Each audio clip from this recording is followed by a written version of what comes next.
Good morning, students. Class 7th विज्ञान विषय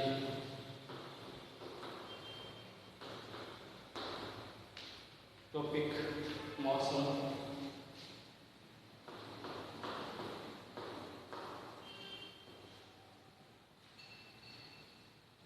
एवं जलवायु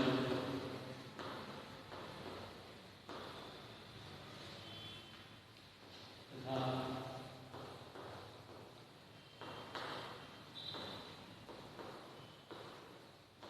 जलवायु के अनुरूप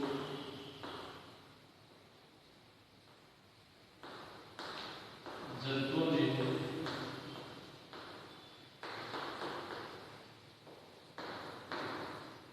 अनुकूलन।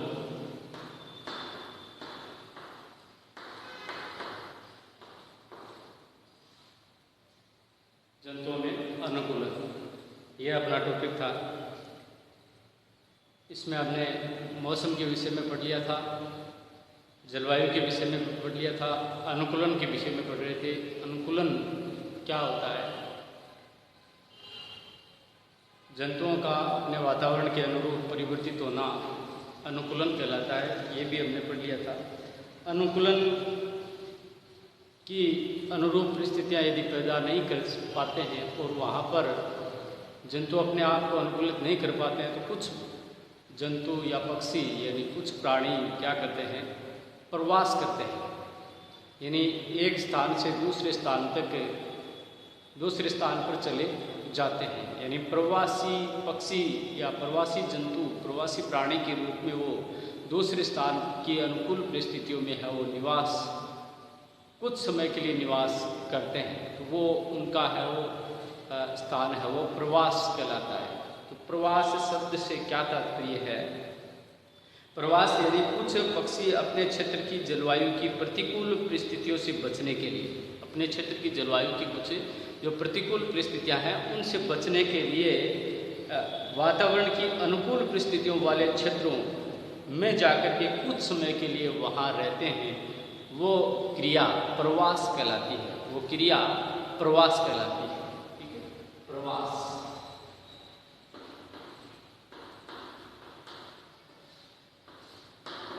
वो क्रिया क्या कहलाती है? प्रवास कहलाती है। यानी कुछ जैसे उदाहरण के लिए भारत में अनेक पक्षी जो है वो प्रवास के लिए यहाँ पर आते हैं। जैसे साइबेरियन क्रेन है जो साइबेरिया से चल करके राजस्थान के भरतपुर और हरियाणा के सुल्तानपुरा में सर्दियों में कुछ समय बिताने के लिए वो यहाँ आती है, क्योंकि वहाँ का वातावरण उसके लिए अनुकूल नहीं है, प्रतिकूल है। इसलिए अनुकूल वातावरण बिताने के लिए वो यहाँ कुछ समय के लिए आती है। तो वो उसका भारत यहाँ उसका प्रवास स्थल कहलाता है। तो वो एक उस पक्षी को हम प्रवासी पक्षी कहते हैं। तो प्रवासी पक्षी है वो साइबेरियन क्रेन, जिसका एक मुख्य उदाहरण है। ये प्रवासी पक्षी है वो है। तो प्रवास शब्द से तात्पर्य क्या है? प्रवास यानी कुछ पक्षी, कुछ प्राणी अपने वातावरण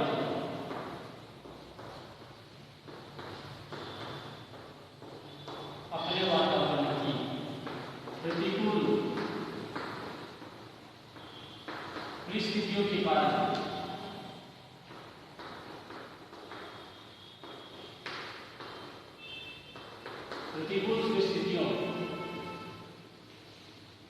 कारण किसी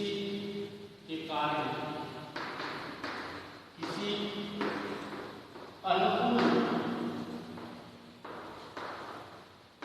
वातावरण में जाकर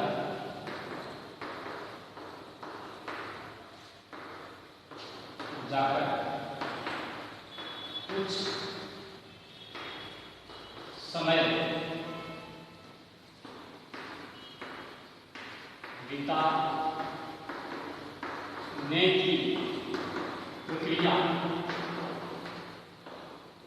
प्रवास कहलाती है।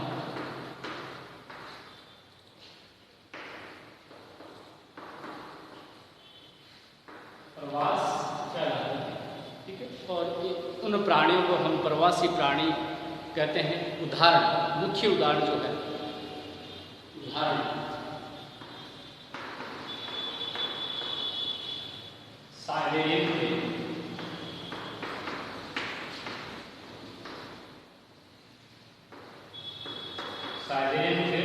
जो साइबेरिया से चल करके राजस्थान के भरतपुर और हरियाणा के सुल्तानपुरा में प्रवास के लिए आती है।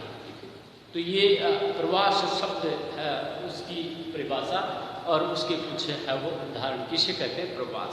यानी प्राणी अपने वातावरण के अनुकूल अपने आप को अनुकूलित नहीं कर पाते हैं, तो उस स्थिति में वो क्या करते हैं, माइग्रेशन करते हैं, यानी प्रवास करते हैं। ठीक है, तो ये शब्द है प्रवास।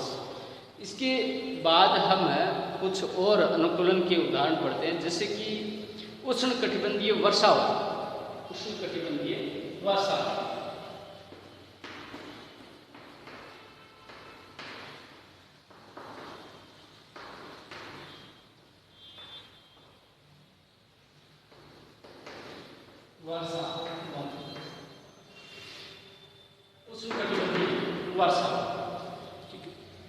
उष्णकटिबंधीय वर्षावन यानी इन क्षेत्रों की जलवायु है वो काफ़ी गर्म होती है। इन क्षेत्रों की जलवायु काफ़ी गर्म होती है, क्योंकि यहाँ का क्षेत्र जो है वो भूमध्य रेखा के आसपास का क्षेत्र होता है। जो भूमध्य रेखा होती है, पृथ्वी की जो बीचों बीच जो रेखा है, इसके आसपास का ये जो क्षेत्र है वो क्षेत्र क्या होता है, काफ़ी गर्म क्षेत्र होता है। और यहाँ पर जो आवास होता है उसको हम उष्णकटिबंधीय वर्षावन के नाम से जानते हैं। ठीक है, तो उष्णकटिबंधीय वर्षावन यानी भूमध्य रेखा के आसपास का जो क्षेत्र है, वहाँ गर्मियों के अंदर वो लगभग 40 डिग्री से भी ऊपर तापमान चला जाता है, और सर्दियों में न्यूनतम 15 डिग्री से कम तापमान यहाँ नहीं रहता। तो वर्ष भर यहाँ पर जो दिन और रात की लंबाई है वो लगभग क्या होती है, बराबर होती है।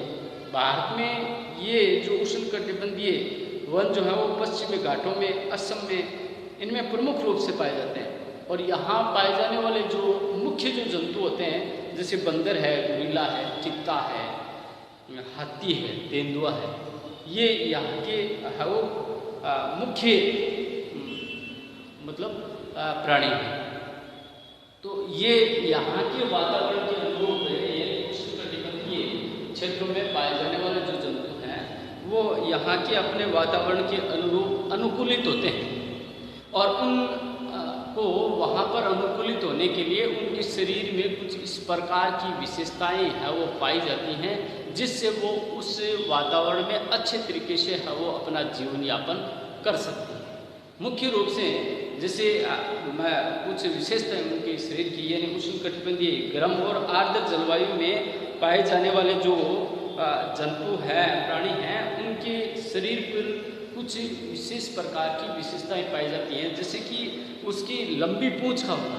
पूंछ यानी काफ़ी लंबी होती है, जो कहीं पर भी बड़े वृक्षों पर वो अपने आप को वो वहाँ स्थिर रख सकते हैं। तो बड़ी पूंछ का पाया जाना, लंबी चोंच का पाया जाना, तीव्र ग्रहण क्षमता होना, तीव्र दृष्टि होना, मोटी त्वचा होना, ये है वो कुछ इन उष्णकटिबंधीय वर्षावनों में पाए जाने वाले जो प्राणी हैं उनकी क्या है, उनके अंदर ये अनुकूलन पाए जाते हैं। यानी उनकी ये शारीरिक विशेषताएं पाई जाती हैं, जिससे कि वो उस वातावरण में है वो अपने आप को अनुकूलित कर सकें। ये मतलब उष्णकटिबंधीय वर्षावन यानी जहाँ की जलवायु है वो गर्म होती है, भूमध्य रेखा के आसपास का जो क्षेत्र होता है वहाँ पर ये है वो प्राणी पाए जाते हैं। उष्णकटिबंधीय वर्षावन उन क्षेत्रों की जो जलवायु काफ़ी गर्म होने के कारण उनके शरीर पर है वो ये क्या पाए जाते हैं, अनुकूलन पाए जाते हैं। ठीक है, इसके बाद अपनी किताब का लास्ट एक टॉपिक है वो अनुकूलन का एक उदाहरण है हाथी। यानी हाथी जो गर्म और मरुस्थलीय क्षेत्रों में और मतलब गर्म और आर्द्र जलवायु में ये पाया जाता है। तो गर्म और आर्द्र जलवायु वाले क्षेत्रों के अंतर्गत हाथी रहता है। तो ये अपने आप को किस प्रकार से अनुकूलित करता है? देखिए, हाथी के शरीर के अंदर कुछ विशेषताएं पाई जाती हैं, जिन विशेषताओं में वो गर्म और आर्द्र जलवायु में क्या कर सकता है, आसानी से वो रह सकता है। मुख्य रूप से उसके शरीर के अंदर जो विशेषताएं होती है, लंबी सूंड का पाया जाना, यानी लंबी सूंड उसके लिए बड़ी एक अपने आप का अनुकूलन है, क्योंकि वो बड़े बड़े वृक्षों को सूंड के माध्यम से क्या कर लेता है, उखाड़ करके उसको अपने भोजन के रूप में ग्रहण कर लेता है। हालांकि जो गर्म और आर्द्र जलवायु है तो वहाँ वो इस प्रकार है, वो उसको खाने का जो खाद्य पदार्थ है वो छोटे पदार्थ नहीं होकर के बड़े बड़े जो पेड़ हैं उनसे उसको लंबी सूंड से उनकी लंबे लंबे बड़े बड़े वृक्षों की पत्तियों को, टहनियों को वो है वो उखाड़ करके उनको खा सकता है। तो ये एक उसमें एक प्रकार का अनुकूलन पाया जाता है। इसी प्रकार से है वो उसमें लंबे कान होते हैं। तो लंबे कान भी है वो उसके लिए बड़े है वो लाभदायक होते हैं, क्योंकि उस गर्म और आर्द्र गर्म जलवायु में रहने के कारण उसका शरीर वो जल्दी गर्म होता है, लेकिन लंबे कान की वजह से उसके शरीर कानों के माध्यम से जो वायु प्रवेश करती है वो उसके शरीर को ठंडा कर देती है। तो उसमें शीतलन पैदा कर देती है, यानी वहाँ की गर्मी को वो लंबे कान उसको वहाँ की गर्मी को सहन करने के लिए उसके लिए बड़े सहायक होते हैं। तो ये एक प्रकार का लंबे कानों का पाया जाना, लंबी सूंड का पाया जाना, लंबे दांतों का पाया जाना। जो रत्नक दांत होते हैं वो काफ़ी बड़े होते हैं, और वो रत्नक दांत जो है वो चीरने फाड़ने और के लिए बड़े सहायक होते हैं। उसके लिए किसी भी चीज़ को वो है वो उन रत्नक दांतों की सहायता से क्या कर सकता है, ग्रहण कर सकता है। तो मतलब उस गर्म वातावरण, गर्म जलवायु में रहने के लिए उसको वो क्या करता है, अनुकूलित करता है। उसके शरीर की त्वचा है वो काफ़ी मोटी होती है, और काफ़ी मोटी त्वचा होने से वहाँ की गर्मी को वो क्या कर सकता है, सहन कर सकता है। तो ये है वो हाथी के अंदर कुछ क्या पाए जाते हैं, अनुकूलन पाए जाते हैं, इन्हीं अनुकूलन यानी इन्हीं विशेषताओं के कारण है वो हाथी गर्म और आर्द्र जलवायु में आसानी से अपना जीवन यापन कर सकता है। तो इस पाठ के अंदर यही थे अनुकूलन, यानी ध्रुवीय क्षेत्र में पाए जाने वाले जो जीव हैं उसमें कौन कौन सी विशेषताएं, कौन कौन से अनुकूलन पाए जाते हैं। उष्णकटिबंधीय वर्षा वनों में पाए जाने वाले जो जंतु होते हैं उनमें कौन कौन सी विशेषताएं होती हैं, और जो गर्म और आर्द्र जलवायु में रहने वाले जंतु हैं उनमें कौन कौन सी विशेषताएं होती हैं। कुछ जंतुओं के उदाहरण सहित है वो हमने इस पाठ के अंदर अनुकूलन पढ़ा है। ठीक है, तो अनुकूलन के विषय में अपना लास्ट टॉपिक था कि जलवायु के अनुरूप जंतुओं में हम अनुकूलन कौन कौन से पाए जाते हैं। तो इसके साथ वो लगभग अपना पाठ क्या हो गया है, कंप्लीट हो गया है। यानी हमने इस पाठ के अंदर मौसम की परिभाषा पढ़ी, फिर जलवायु की परिभाषा पढ़ी, फिर जलवायु के अनुरूप ध्रुवीय क्षेत्रों में रहने वाले जंतुओं में कौन कौन से अनुकूलन होते हैं, उष्णकटिबंधीय वर्षा वनों में पाए जाने वाले प्राणियों में कौन कौन से अनुकूलन होते हैं, और जो गर्म और आर्द्र जलवायु में पाए जाने वाले जंतु हैं उनमें कौन कौन से गुण होते हैं। ऐसे ही देखिए, मृस्थलीय क्षेत्रों में पाए जाने वाले जो पादप होते हैं उनमें भी कुछ अनुकूलन पाए जाते हैं, जैसे कि उनकी जड़ का काफ़ी गहराई तक जाना। भूमि के अंदर है वो गर्म और मृस्थलीय क्षेत्रों के अंतर्गत है वो काफ़ी गहराई तक है वो पानी होता है, तो उस पानी को अवशोषित करने के लिए यहाँ के पादपों की जो जड़ें हैं वो काफ़ी गहराई तक होती हैं, जिससे उनको जल अवशोषण में सहायक हो सके। यहाँ के है वो जो पादप हैं उनकी पत्तियाँ लगभग वो छोटी होती है या फिर कांटों में परिवर्तित होती हैं, ताकि उनको क्या कम वाष्पोत्सर्जन की क्रिया होती है, जल हानि कम होती है, जिससे वो मृस्थलीय वातावरण में क्या हो सकते हैं, अनुकूलित हो सकते हैं, यानी जीवित रह सकते हैं। तो इस प्रकार से है वो यहाँ के है वो पादपों में भी है वो मृस्थलीय क्षेत्रों के पादपों में भी अपने आप में अनुकूलन पाया जाता है, यहाँ के प्राणियों में भी अपने आप में अनुकूलन पाया जाता है। तो ये थे कुछ है वो अनुकूलन के उदाहरण जो मैंने आपके पाठ के अनुसार है वो इसमें वीडियो में वर्णित किया है। इसके साथ लगभग पाठ अपना कंप्लीट हो गया है। पाठ के अंत में कुछ कठिन शब्द हैं, जैसे कि है वो अनुकूलन किससे कहते हैं, तो अनुकूलन की परिभाषा मैंने आपको बता दी थी कि प्राणियों का अपने वातावरण के अनुरूप परिवर्तित होना, अपने वातावरण के अनुसार अपने को ढालना क्या कहलाता है? अनुकूलन कहलाता है। ऐसे ही एक जलवायु की परिभाषा पढ़ी थी कि मौसम के आधार पर लगभग 25 वर्षों तक का बनाया गया जो पैटर्न है वो पैटर्न एक जलवायु को निर्धारित करता है। ये भी परिभाषा मैंने आपको लिखवाई थी। और इसके बाद हो मौसम के घटक। मौसम के घटक हैं जैसे गर्मी है, सर्दी है, आर्द्रता है, उष्णता है, ये मौसम के क्या हैं? घटक हैं। इसके बाद प्रवास। प्रवास के विषय में मैंने अभी आपको बताया कि प्रवास किसे कहते हैं। कुछ जो है वो पक्षी अपने क्षेत्र की जलवायु के अनुरूप अनुकूलित नहीं होने के कारण वो अनुकूल स्थान पर वो क्या करते हैं? माइग्रेट करते हैं, मतलब प्रवास करते हैं। तो वो क्रिया क्या कहलाती है? प्रवास कहलाती है। और मौसम शब्द की परिभाषा मैंने आपको है वो सबसे पहले ही वीडियो में आपको बताई थी। तो इस प्रकार है वो पाठ के लगभग जो कठिन शब्द है वो पाठ वीडियो के अंदर मैंने वर्णित कर दिए हैं। इसके साथ आपका ये 7वां चैप्टर वो कंप्लीट हो गया है। हम अगला जो अपना वीडियो होगा उसमें इसके अभ्यास प्रश्न करेंगे। अभ्यास प्रश्न भी जो वीडियो मैंने आपको बताए हैं, जो मैंने आपको वर्णित किया है, लगभग वो अभ्यास प्रश्न उन्हीं के अंदर उनका आंसर है वो उपस्थित है।